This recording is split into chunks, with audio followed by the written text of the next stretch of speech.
First at 10, the Broken Arrow house where 2 adults and 6 children died in a murder-suicide is now demolished. Thanks for joining us. I'm Tatum Gwen. And I'm Craig Day. News on 6's Chin Doan is live with new details from the property owner and with neighbors' reaction. Chin?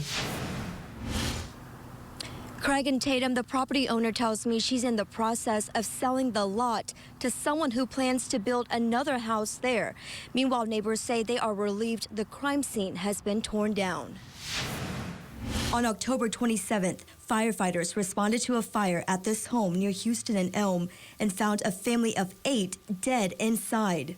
Investigators believe the parents, Brian and Brittany Nelson, killed their 6 children, aged 1 to 13 years old, then took their own lives. Neighbors, like David Clary, say Brian always had a gun with him and the family kept to themselves.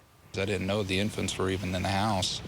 I barely even saw the wife either. She would only come out once in a blue moon. The property owner, Chris Welch, says the family rented from her for 8 years through Section 8 and told her they had just 4 kids.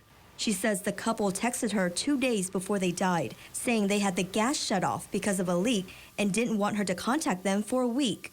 Welch also says the back bedroom, where the children were found dead, was soaked in gasoline and covered in bullets. She tells us tearing down the home was the best option, and neighbors agree.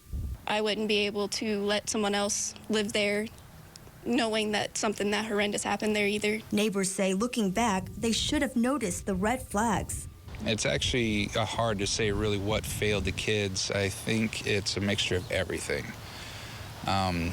Because there's a lot of signs that I guess a lot of people ignored because kind of like me, we just let people do our own thing. With the home torn down, neighbors try to move on. I just hope the community can move on and get through it.